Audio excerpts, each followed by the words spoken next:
One Tuesday morning, I did what I'd done thousands of times before. I stepped onto the scale. I looked down. I waited. The number flashed. Exactly the same. I stood there for a few seconds staring at it, almost hoping it would change if I looked long enough. It didn't.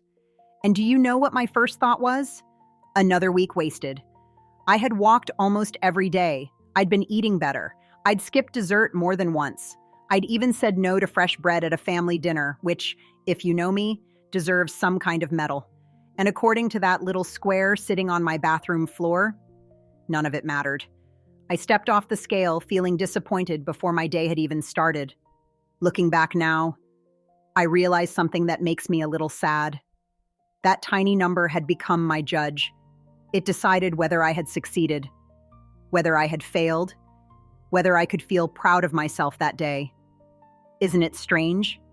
One object, barely bigger than a pillow, had somehow gained the power to decide how I felt about my own body. A few days later, I was listening to orthopedic surgeon Dr. Vonda Wright. I'd heard her name before, especially when people talked about healthy aging. But this was the first time I really listened. She wasn't talking about losing weight. She wasn't talking about looking younger. She wasn't talking about chasing the perfect body. Instead, she talked about muscle. And then she said something that completely changed the way I think about aging. She explained that muscle is one of the greatest predictors of how well we age, not because muscles look impressive, because muscles allow us to keep living the life we want. I paused the video, not because I didn't understand, because suddenly I realized I'd spent years measuring the wrong thing. Imagine two women. Both are 70 years old. Both weigh exactly the same. The scale says they're identical. But one can lift her suitcase into the overhead compartment without asking for help. She walks confidently. She gardens every weekend. She gets down on the floor to play with her grandchildren and gets back up without thinking about it. The other woman struggles to carry groceries, avoids stairs, needs help standing up from low chairs. The scale never told that story. That image stayed in my mind for days because I started asking myself, if two women can weigh exactly the same, why had I spent so much of my life believing the scale could tell me whether I was healthy? It couldn't. It never could. It was only telling me one tiny piece of a much bigger story. And somehow, I'd mistaken that single page for the whole book. For years, my goal had been simple: lose weight. Everything else came second. If I lost weight, it was a good week. If I didn't, it was a bad week. Strength? Never measured it. Balance? Never measured it. Energy? Not really. Confidence? Definitely not. I was grading my entire life with one number. Looking back, that seems incredibly unfair. Dr. Vonda Wright often talks about preparing for the decades ahead, not just the season we're living in today.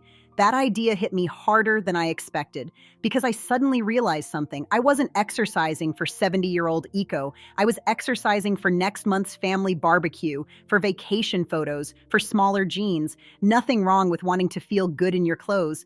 But what if my goals had simply been too small? What if I had spent decades chasing something that was never the most important prize? That question completely changed the way I looked at my workouts. Instead of asking, will this help me lose weight? I started asking, will this help me stay independent? Those are two completely different questions. One focuses on appearance. The other focuses on freedom. And freedom is a much more beautiful goal. I remember something that happened not long after hearing Dr. Vonda Wright speak. I was carrying groceries into the house. Normally, I'd make 2 or 3 trips. That day, without even thinking, I picked up more bags than usual, walked inside, set them down, and only afterward realized that felt easier. No scale in the world could measure that moment, but it mattered a lot. It was the first time I understood what Dr. Vonda Wright meant. Strength isn't just something you build in a gym. It's something you collect in ordinary moments. Every grocery bag, every flight of stairs, every suitcase, every walk with your grandchildren. Every time life asks something of your body, strength quietly answers. And that's when I realized maybe I'd been chasing the wrong victory all along. It wasn't long before something else started changing. Not my body, my definition of success. For years, success meant seeing a smaller number on the scale. That was it. If the number went down, I was happy. If it stayed the same, I felt discouraged. If it went up, I questioned everything. My food, my workouts, my discipline, sometimes even my worth. It's amazing how much power we give to a machine that knows absolutely nothing about us. The scale doesn't know if you slept well. It doesn't know if you're stronger than you were last month. It doesn't know if you're carrying less stress. It doesn't know if your knees hurt less. It doesn't know if you're finally able to climb the stairs without stopping halfway. It certainly doesn't know if you're happier. And yet, for years, I let it decide whether I had made progress. Looking back, that feels almost unfair.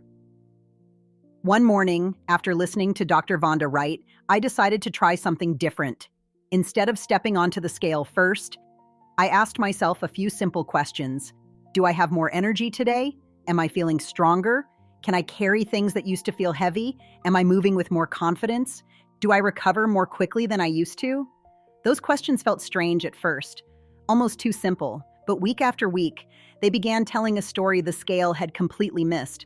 I wasn't just changing. I was becoming more capable, and somehow, that felt much more exciting than losing another pound. One thing Dr. Vonda Wright talks about often is that strength gives us choices. That idea stayed with me, because when we're young, we assume independence will always be there. We don't think about getting out of a chair, or carrying groceries, or climbing stairs, or lifting a grandchild.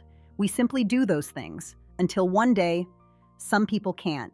Not because they suddenly became old overnight, but because they slowly stopped building the strength those everyday moments require. That realization completely changed how I looked at exercise. I stopped seeing it as something I had to survive. I started seeing it as an investment, not in next summer, not in my next vacation, but in the next 20 or 30 years of my life. Imagine putting money into a retirement account. You don't do it because you'll need it tomorrow. You do it because one day your future self will be grateful you started early. Strength works the same way. Every squat, every walk, every time you pick up a weight, every healthy meal, you're making a deposit, not into a bank account, into your future independence. I absolutely love that way of thinking, because suddenly, exercise stopped being punishment. It became preparation. Preparation for hiking on vacations, preparation for playing with future grandchildren, preparation for carrying my own suitcase, preparation for getting up off the floor without needing someone to pull me up. Those aren't glamorous goals, but they're beautiful ones. Another thing I realized was how often I had confused looking healthy with being healthy. Those two things are not always the same. We've all met someone who looked fit, but was constantly exhausted. And we've also met people who didn't look like fitness models, yet had incredible energy, strength, and joy. Health is so much bigger than appearance. Dr. Vonda Wright reminded me of something I had forgotten. Our bodies are not decorations, they're vehicles. They're the way we experience life. They let us hug the people we love, walk on the beach, dance at weddings, travel, laugh until our stomachs hurt, kneel in the garden, reach the top shelf, carry a sleepy grandchild to bed. Why was I spending so much time worrying about how my body looked instead of celebrating everything it allowed me to do? That question changed me. I also stopped using the phrase, I have to exercise. Now I say, I get to exercise. That tiny change in wording surprised me because it reminded me that movement isn't a punishment. It's a privilege.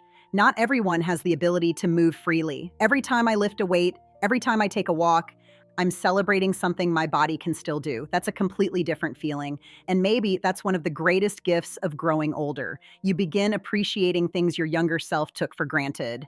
If I could go back to the woman standing on that bathroom scale, holding her breath, hoping for a smaller number, I don't think I'd tell her to throw the scale away. Weight can still be one piece of the picture. But I'd gently move it to the side. Then I'd hand her something else. Not another diet, not another fitness challenge, not another promise of losing 10 pounds in 30 days.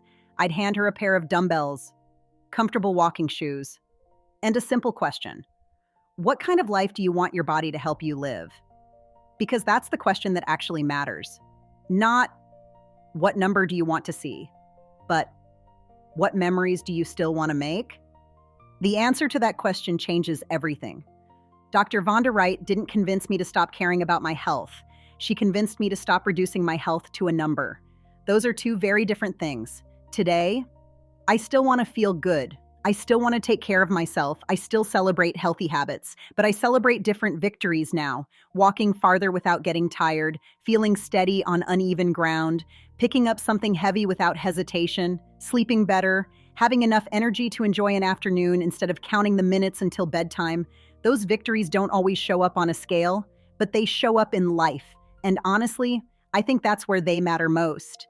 If today's conversation made you stop and think, I'd love to hear from you. What's something your body can do today that you're grateful for? Maybe it's walking without pain. Maybe it's hugging your grandchildren. Maybe it's carrying your own groceries. Maybe it's simply getting out of bed and choosing to keep moving. Let's celebrate those victories together. And if you're enjoying this series, where I learn from some of the world's leading experts in women's health and simply share what finally made sense to me, I'd love to have you here for the next conversation, because I have a feeling we're all just getting started. Take good care of yourself, and I'll see you next time.